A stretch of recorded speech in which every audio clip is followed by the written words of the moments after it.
perang Badar ni bukannya asal daripada perang, tetapi asalnya niat Nabi sallallahu alaihi wasallam untuk pitah kafilah dagangan yang dibawa oleh Abu Sufyan daripada Syam. Nabi dengar berita bahawasanya rombongan perdagangan ataupun rombongan perniagaan yang dibawa oleh Abu Sufyan daripada Syam nak balik ke Mekah. Maka Nabi nak pitah rombongan tersebut kerana Nabi nak ambil harta-harta yang mereka rampah ketika mana Nabi duduk di Mekah dulu. Kita belajar dalam sirah Nabawiyah, sahabat-sahabat Nabi keluar daripada Mekah dalam peristiwa hijrah, tak bawa barang-barang simpanan, keluar sehelai sepinggir. Tinggal barang-barang kemah contoh, tinggal barang-barang lain, tinggal rumah, selas pinggir tu bik. Maka Nabi nak ambil semula harta orang Islam ni dengan memintas, dengan menawan rombongan dagangan tersebut. Gapa dia barang-barang yang Abu Sufyan bawa? 50,000 dinar. Lepas tu pula 100 ekor unta. Lepas tu pula bawa barang-barang menega. Ni orang panggil barang-barang yang dibawa oleh Abu Sufyan. Amo buat kajian 50,000 dinar ni berapa RM? Kadang-kadang kita pun tak tahu juga 50,000 berapa, tak tahu. Tak nampak banyak mana, banyak ko sikit ko. 50,000 dinar ni kalau kita convert kepada RM ataupun ringgit Malaysia, lebih kurang berapa? 40,800,000. Oh, baru nampak celek mata banyak. 50,000 dinar ni bunyi sikit je. Tapi bila hamba convert dalam RM, lebih kurang 40,800,000 nilai barang dagangan yang dibawa oleh Abu Sufyan. Maknanya banyak lah. Dia rombongan tersebut ada 40 orang pengawal bodyguard. Moga banyak ni 40 bayarlah. Kalau zaman tu 40 juta dah. Kalau zaman lah ni gak sejuta ni lah. Orang Kelantan panggil sebab ramah, banyak sejuta ni banyak. 40 orang pengawal yang mengawal harta ataupun barang-barang dagangan daripada Abu Sufyan. Maka bila Nabi sallallahu alaihi wasallam dengar, Nabi pun ajaklah para sahabat untuk bersama-sama dengan dia pitah. Orang panggil rombongan perdagangan ataupun rombongan perniagaan yang diketuai oleh Abu Sufyan. Jadi para sahabat ni keluar seramai 313 orang ni. Mereka ni keluar tanpa membawa senjata berat. Sebab niatnya apa? Nak pitah. Manakala 40 orang pengawal ni lengkap bersenjata, nak kawal duit ni, nak kawal harta ni, maka Nabi keluar dengan para sahabat seramai 313 orang. Ada lagi lah pendapat yang lain. Tak apalah, kita pakai hak 313. Tiba-tiba Abu Sufyan ni dia tahu Nabi dan juga para sahabat nak pergi pitah, nak pergi tahu rombongan rombongan dia. Maka dia pun, kalau bahasa lah ni gak WhatsApp lah, WhatsApp ko, telefon ko, maklum kepada Abu Jahal yang berada di Mekah supaya menghantar bantuan untuk menyelamatkan rombongan dagangan dia ni ataupun rombongan perniagaan dia. Dia royak ke Abu Jahal supaya hantar bantuan, backup, supaya selamat tiba rombongan dia ni ke Mekah. Maka ambo sebut rengkah-rengkah lah. Jadi Abu Jahal ni bawa rombongan dia ataupun bawa tentera bantuan dia ni seramai 1,000 orang.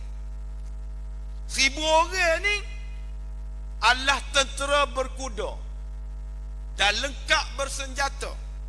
900 ekor unta, 1,000 kuda. Ni, hok gi ni. Maknanya dia gi 1,000 orang ni bukan gi dengan tangan kosong dok, tetapi lengkap bersenjata. Niat dia nak bunuh Nabi sallallahu alaihi wasallam. Bila tentera-tentera ni siap nak ke Badar, tiba-tiba rombongan Abu Sufyan ni telah selamat sampai ke Mekah. Allah Ta'ala tak izin. Hatta orang panggil rombongan ni dipitah oleh Nabi, ditawan oleh Nabi, Allah Ta'ala tak izin. Sebab Allah Ta'ala nak bagi hak besar lagi. Bukan piti 40 juta, tapi Allah Ta'ala nak bagi hak lebih besar lagi kepada Nabi dan juga para sahabat. Maka Abu Sufyan kata, tak payah marilah, batal tak apa, moga aku selamat sampai dah ni. Tapi Abu Jahal ni dia orang jahat. Nama dia Abu Jahal. Abu Jahal ni nama gelar dia. Orang kampung panggil Abu Jahal. Nama dalam IC go lain. Nama dalam IC dia ni nama dia Amru bin Hakam. Tu nama dalam IC. Cuma orang kampung panggil Abu Jahal. Jadi nak marah sangat dia kepada Nabi, dendam dia ni sangat kuat kepada Nabi. Dia kata, tak apalah Abu Sufyan, mu selamat siapa pun tak apalah. Aku tetap akan bawa bala tentera aku ni untuk pergi dengan Nabi di Badar. Hok mana pergi umrah, hok mana pergi Mekah haji, kau dia akan tahulah suasana tempat Badar tu lagu mana. Maka bergeraklah 1,000 orang ni untuk berperang dengan para sahabat Nabi 13 orang. Hok tentera berkudanya 2 orang je. Daripada 313 orang, kuda 2 ekor je. Manakala 70 ekor unta.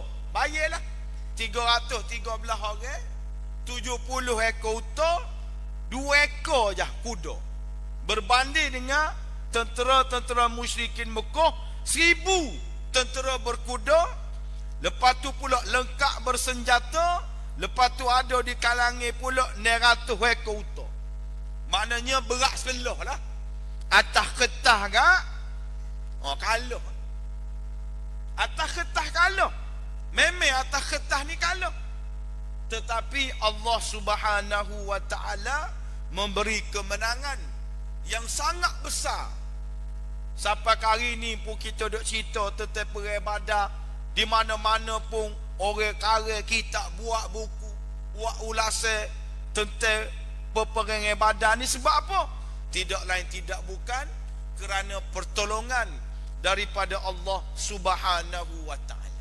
Sebelum berlakunya peperangan tersebut, bila Nabi tengok 1,000 orang dengan lengkap bersenjata, lepas tu para sahabat Nabi pula 313 orang, maka Nabi tidak putus-putus untuk berdoa kepada Allah Subhanahu wa ta'ala supaya Allah Ta'ala memberi kemenangan kepada Nabi. Nabi tak putus-putus berdoa kepada Allah. Tak putus-putus berdoa kepada Allah supaya Allah Ta'ala memberikan pertolongan kepada Nabi. Dan Allah Ta'ala betul-betul memberi pertolongan kepada Nabi. Bukan satu peperangan, bukan satu pertolongan, tetapi banyak pertolongan-pertolongan yang Allah Ta'ala berikan kepada Nabi sallallahu alaihi wasallam dalam peperangan Badar, iaitu sebanyak 7 pertolongan. Kok kita pernah dengarnya malaikat turun untuk perang bersama-sama dengan Nabi dan juga para sahabat. Tapi bila kita buka ayat Quran, bila kita tengok ayat Quran, cerita tentang perang Badar ni, adik kakak muslimin dan juga muslimat yang dirahmati Allah, boleh rujuk tentang pertolongan ini. Allah Ta'ala sebut dalam suratul Anfal. Allah Ta'ala sebut dalam suratul Anfal, bermula daripada ayat yang ke-9 hingga ayat yang ke-14. Boleh rujuk lah. Ayat yang ke-9 sampai ayat yang ke-14, 7 pertolongan yang Allah Ta'ala berikan kepada Nabi sallallahu alaihi wasallam. Jadi ambo rekah-rekah. Yang pertama ke apa dia? Iaitu biimdadi bi'ayanil malaikah. Iaitu Allah Ta'ala menurunkan para malaikat. Allah Ta'ala perintahkan para malaikat supaya turun bantu Nabi dan juga para sahabat. Hak menariknya, kalau kita tengok di dalam ayat Al-Quran, malaikat ni turun, lagu mana ayat Quran kata? Murdifin iz tastaghisuna rabbakum fastajaba lakum anni mumiddukum bi alfin minal malaikati murdifin. Allah Ta'ala menerima, orang panggil doa kamu, mengabulkan doa kamu, dengan Allah Ta'ala memerintahkan 1000 daripada para malaikat ini bermurdifin, berturut-turut. Kita faham daripada ayat Quran, 1000 malaikat turun berturut-turut. Bukannya pakai turun 1000 dak, berturut-turut. Maknanya malaikat turun ni berkali-kali lah, berturut-turut. Maknanya bilangan tentera daripada malaikat bukan 1000. Kerana ayat Quran kata murdifin, berturut-turut. Maka ulama kata berapa banyak bilangan malaikat ni? Iaitu lebih kurang, ada pandangan ulama kata sebanyak 5,000 malaikat turun perang bersama-sama dengan Nabi dan juga para sahabat. 1000, lepas tu turun pulak berturut-turut sebanyak 5,000. Ulama tafsir kata, huraian dia kata sebanyak 5,000 tentera-tentera daripada malaikat tolong Nabi sallallahu alaihi wasallam. Fa amadduhum awalan bi alfin, mula-mula 1000, summa bi salasati alaf, kemudian 3,000, summa bi khamsatin, dan kemuncaknya 5,000. Kemuncaknya 5,000 hina tazarra'u bisabri wat taqwa. Hak ni ketika mana kemuncak berlakunya peperangan di antara para sahabat dan juga tentera-tentera musyrikin Mekah. Itu pertolongan yang pertama. Pertolongan yang kedua, ilqa'un nu'as awin naumi alaihim lailatal yaumil ladzi hadatha fihi alqital. Allah Ta'ala campur an-nu'as, iaitu an-naum. Allah Ta'ala campur rasa mengantuk. Rasa mengantuk. Bayarlah adik kakak muslimin dan juga muslimat nak perang ni. Tak ada dah mari rasa takut. Duk ingat kau bini, duk ingat kau tok laki. Tak ada dah. Sebab musuh duduk depan. Tak ada masa dah nak tidur. Tapi nikmat pertolongan yang Allah Ta'ala bagi kepada para sahabat, dia ni tertidur. Tidur. Tidur ni nikmat tidur ni. Apatah lagi kalau kita duk bawa kereta. Tiba-tiba bawa kereta alah kanan, alah kiri, alah kanan, alah kiri. Mengatuk. Terbinggi lagi ke aksiden. Parking sebelah kanan bahu jalan, tutup mata sementara. Bangun tu kak, kau lupa siapa. Nak oyak nikmat tidur. Walaupun sementara, walaupun tak lama, nikmat tidur. Bila tidur ni, tubuh jadi segar. Jadi sahabat Nabi ni, Allah Ta'ala belai-belai takut pun, tiba-tiba demo ni nerus sebentar. Menyebabkan tubuh badan dia, perasaan dia jadi sihat, tubuh badan dia jadi gagah. Sebab apa? Ada persiapan rehat dia tu dengan tidur. Ni pertolongan yang kedua.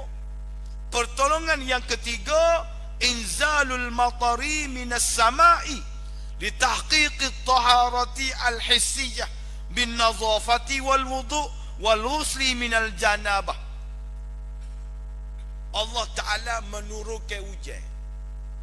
Sebelum berlakunya peperangan, Allah Ta'ala turunkan hujan. Hujan ni menyebabkan para sahabat Nabi, dia boleh berwuduk, boleh mandi, boleh bersih ke hissiyah, dalam dia dan juga luar dia. Dalam dia ke apa?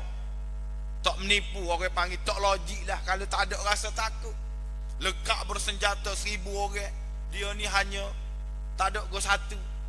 Jadi bila hujan ni turun, menyebabkan rasa takut dia hilang. Ni orang panggil dalaman dia, luaran dia, tubuh badan dia sehat, otak dia jadi cergah. Ni nikmat dan juga pertolongan yang Allah Ta'ala berikan kepada para sahabat. Yang keempat, ar-rabtu mi'alal qulubi, iaitu Allah Ta'ala kemah hati-hati para sahabat 313 orang ni. Allah Ta'ala satukan hati-hati mereka supaya mereka tidak pecah. Takut orang ni mikir lagu tu, hak ni mikir lagu ni. Tak. Allah Ta'ala satukan hati-hati mereka supaya mereka tidak takut. Walaupun 1000 orang duduk depan, seolah-olah mereka ni sikit. Perasaan itu sangat penting. Nak ayat Allah Ta'ala tolong para sahabat. Yang kelima, tasbitul aqdam ala rimal allati talabbadat bil matar. Allah Ta'ala kemah tapak kaki para sahabat. Mereka ni pergi atas pasir, pergi di padang pasir. Bila hujan ni turun, menyebabkan kaki mereka jadi kemah. Air turun kena pasir, jadi pasir tu jadi kemah, menyebabkan kaki-kaki mereka ni tapak dia kemah. Nak berlawan dengan 1000 orang ni, mana tapak kena kemah, dan keyakinan itu kena ada. Yang kena al-iha'u ilal malaikati annallaha ma'al mu'minin. Motivasi kepada tentera-tentera Badar, bila Allah Ta'ala turunkan malaikat, tentu dah Allah Ta'ala duduk dengan orang-orang Islam. Allah Ta'ala tak tinggal. Bila Allah Ta'ala kirim malaikat, maka seolah-olah sebagai isyarat, aku tak akan tinggal buatmu ni. Mu pergi dengan pantauan daripada aku, daripada CCTV daripada aku. Maka motivasi itu adalah sangat-sangat penting. Dan yang ketujuh, ilqa'ur ru'bi wal khawfi fi qulubil kafirin. Wa hadza minan ni'ami al jalilati allati an'amallahu biha 'alal mu'minin. Dan pertolongan yang ketujuh adalah an-ni'ami al-jalilah, nikmat yang paling penting, nikmat yang paling mulia, nikmat yang paling utama yang Allah Ta'ala berikan kepada orang-orang Islam. Apa dia? Ilqa'ur ru'b, capuk rasa takut, campur rasa takut ke dalam hati orang-orang kafir. Hak ni kalau tak ada, marilah banyak mana pun, buatlah sara mana pun, tapi kalau tak ada rasa takut dalam hati orang-orang kafir, maka mereka tidak akan memenangi. Mereka tidak akan menang. Tentera Islam tak akan menang dalam perang Badar. Ni orang panggil nikmat yang paling besar yang Allah Ta'ala berikan kepada para sahabat. Hak lain-lain, Allah Ta'ala ajar sahabat Nabi ni cara perang. Ni hebat perang Badar ni. Allah Ta'ala ajar Nabi dan juga para sahabat ta'limu kaifiyatil qatl. Nabi ajar para sahabat cara mu nak perang dengan pokok kafir ni lagu mana. Apabila mu perang, mu kena kerak jari dia. Mu kena kerak jari dia, mu kena kerak kepala dia. Sebab bila mu kerak jari dia, lagu mana dia nak pegang pedang, lagu mana dia nak pegang senjata, sebab mu kerak jari-jari dia. Mahmulatun fauqal a'naq. Lepas tu kalau mu nak bunuh, mu kena kerak tekuk. Tok padai, tojong, tok padai. Bui lagu tu kena kerak tekuk terus. Tentu dah mati. Kalau hidup juga kat zombie lah tu. Ni Nabi Allah Ta'ala ajar kepada para sahabat Nabi bagaimana cara nak bunuh tentera-tentera musyrikin. Dan selain daripada kemenangan yang Allah Ta'ala berikan kepada tentera-tentera Badar, hak paling besar sekalinya Abu Jahal mati dalam peperangan tersebut. Hak agah sekali, hak metor sekali, akhir sekali mati dalam peperangan Badar. Mati di tangan siapa? Di tangan Abdullah bin Mas'ud. Kalau kita baca dalam sirah Nabawiyah ni, ada 3 orang sahabat Nabi hak terkek Abu Jahal dalam perang Badar. Mula-mula bernama Muaz bin Amru bin Al-Jamuh. Lepas tu pula mari pula sahabat Nabi yang kedua, nama dia Muawis bin Afra. Bila lah orang panggil mula-mula tu jatuh dah. Bila Muaz bin Amru bin Al-Jamuh ni dia cari, dia aim. Abu Bakar pula. Abu Jahal ni duduk mana? Dia cari punya, cari jumpa. Bila jumpa, Muaz ni ambak. Dia ambak Abu Jahal. Lepas tu dia pergi tebah kaki Abu Jahal. Dia ambak Abu Jahal. Lepas tu dia pergi tebah kaki Abu Jahal sampai putus kaki Abu Jahal, menyebabkan dia ni jatuh. Bila jatuh, mari anak dia Ikrimah bin Abu Jahal. Masa tu Ikrimah ni tak masuk Islam lagi. Mari Ikrimah bunuh Muaz bin Amru bin Al-Jamuh. Mati Muaz bin Amru Al-Jamuh. Bila Muaz ni mati, mari pula Muawis. Mari pula Muawis. Maka akhir sekali menyebabkan Abu Jahal ni tak boleh buat gapo-gapo dah. Orang panggil nazak, tak mati lagi nazak. Masa tu Ikrimah tak ada dah. Lepas dia bunuh Muaz, Ikrimah tak ada. Mari Muawis dia sudah, tapi tak mati lagi, nazak dah. Akhir sekali marilah Ibnu Mas'ud. Ibnu Mas'ud mari, dia pun letak kaki dia ditekuk Abu Jahal. Dia letak, Ibnu Mas'ud letak kaki dia ditekuk, letak kaki dia ditekuk Abu Jahal. Dia pun tarik janggut. Dia tarik janggut Abu Jahal. Akhir sekali, sebagaimana Nabi ajar tadilah, Allah Ta'ala ajar, dia kerak tekuk. Puas hati dia, kerak tekuk Abu Jahal. Mati, tentu mati. Bila mati Abu Jahal ni, sesar berlaku peperangan. Maka Abdullah bin Mas'ud ni dia bawa kepala. Dia bawa kepala Abu Jahal. Dia bawa kepala Abu Jahal. Dia kata apa? Ya Rasulullah, hadza ra'su aduwillah Abi Jahlin. Ini kepala musuh Allah Ta'ala Abu Jahal. Bahasa dia, hadza ra'su aduwillah. Ini kepala musuh Allah Ta'ala Abu Jahal. Dia boleh royak ni kepala Abu Jahal ni, tapi dia kata ni kepala musuh Allah Ta'ala Abu Jahal.